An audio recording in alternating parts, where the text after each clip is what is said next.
So does a secret elite actually control the world? It's a question that has completely captivated us for centuries.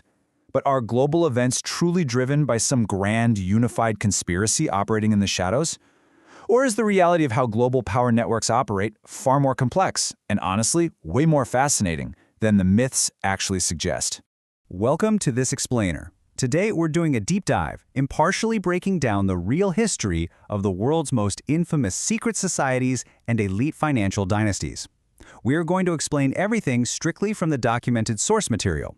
Relying on archival evidence and primary sources, we're going to separate the facts from the fiction. All right, here is our roadmap for today. We'll start with the grand conspiracy myth, then look at the Illuminati's actual origins, check out the titans of global finance, explore exclusive elite power networks, and finally, dive into a real criminal conspiracy with propaganda due. Let's get right into it. Section 1. The Grand Conspiracy Myth, Nesta Webster's Theory. You know, a lot of our modern ideas about a grand conspiracy actually trace back to early 20th century writers like Nesta H. Webster. What's really wild here is how her text tries to link totally unrelated historical groups together. She draws this massive line from ancient Gnostics and Manichaeans straight through to the Knights Templar, basically claiming they were handing down a continuous anti-Christian tradition meant to completely upend the social order. Building on that framework, Webster then weaves the Bavarian Illuminati and Jewish philosophers, like Moses Mendelssohn, into this supposed master system of world revolution.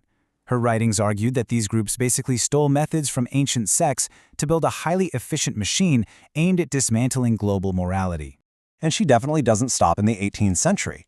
Webster actually claims that modern political movements, specifically socialism and Bolshevism, are just the latest phases of this exact same ancient plot.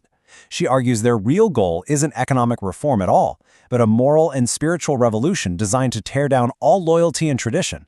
So ultimately, this grand myth insists that there's this invisible circle of initiates controlling the press and pulling the strings of every subversive movement on Earth. It's a super compelling narrative, right? The classic hidden hand, but a narrative is all it really is. So let's pivot away from the myth and dig into what the historical record actually shows us. Section 2. Illuminati and Occult Origins. The real Adam Weishaupt. Let's contrast the myth with the actual man. Critics at the time, like John Robison, painted Weishaupt as this literal human devil on a mission of malevolent destructiveness. But if you look at how his contemporaries saw him, well, American founding father Thomas Jefferson actually fiercely defended Weishaupt. Jefferson called him an enthusiastic philanthropist who just wanted to teach humanity how to govern itself. So the absolutely crucial takeaway here is that the real Illuminati, and by the way, that name simply comes from the Latin for enlightened, was formed to promote rationalism and free people from religious bondage, and the ironic part, it was incredibly short-lived. Historical records confirm the order was banned by the electorate of Bavaria, entirely dispersed, and left behind absolutely zero enduring influence, not even on its own former members. Section 3. Titans of Global Finance, the Rothschild Dynasty. All right, shifting gears from philosophical orders to real-world financial power, let's talk about the Rothschild family. Now, the most persistent legend out there says Nathan Mayer Rothschild made his millions by acting on secret, early knowledge of the victory at Waterloo. But archival records show this is completely false. His massive wealth actually came from a brilliant, perfectly timed post-war investment in British government bonds, known as consols, where he simply rode the wave of post-war stabilization. And that perfectly illustrates the reality of their power. The genuine, historical influence of the Rothschilds came from being a hyper-efficient, private family firm.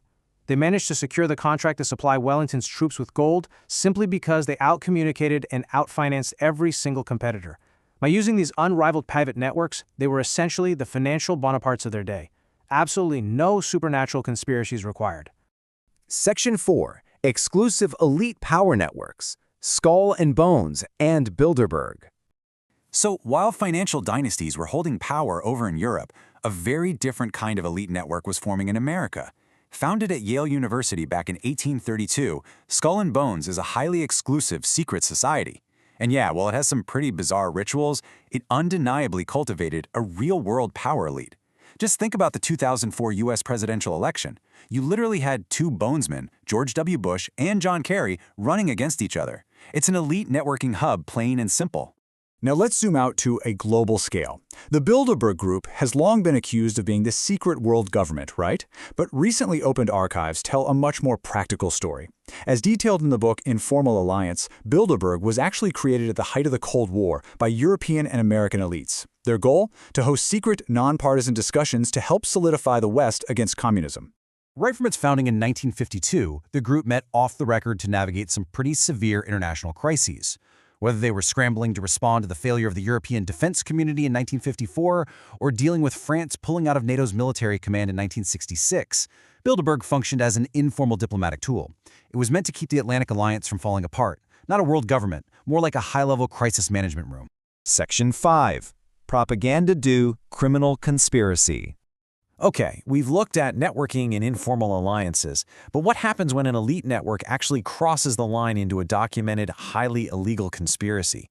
Enter Propaganda 2, or P2 for short. Under the leadership of Licio Gelli in the 1970s, this group morphed into a clandestine organization operating completely outside Italian law. I mean, it literally became a state within a state, secretly recruiting heads of intelligence, parliamentarians, generals, and top media figures.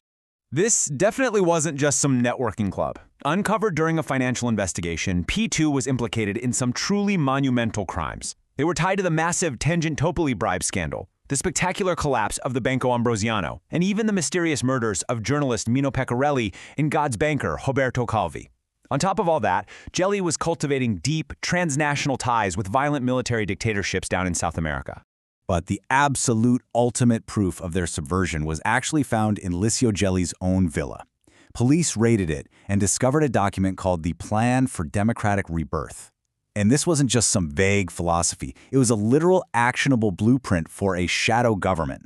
They planned to consolidate the media, suppress trade unions, and completely rewrite the Italian constitution from the inside out. When the Italian Parliamentary Commission of Inquiry, led by Tina Anselmi, investigated the lodge, they absolutely did not mince words. They firmly concluded that P2's actions resulted in the pollution of public life, explicitly stating it was a secret criminal organization actively intending to undermine our democracy. So, in this case, the conspiracy was 100% real. After breaking down all of this source material today, from the short-lived Bavarian Illuminati and those hyper-efficient Rothschild careers, to the diplomatic crisis management of Bilderberg and the undeniable, outright criminality of P2, we're left with a pretty vital question. Why are we always so drawn to unproven myths about a unified secret world government when the actual documented history of how power, money, and influence truly operate is right in front of us? And honestly, infinitely more fascinating. Thank you so much for joining me for this explainer, and keep questioning the history behind the headlines.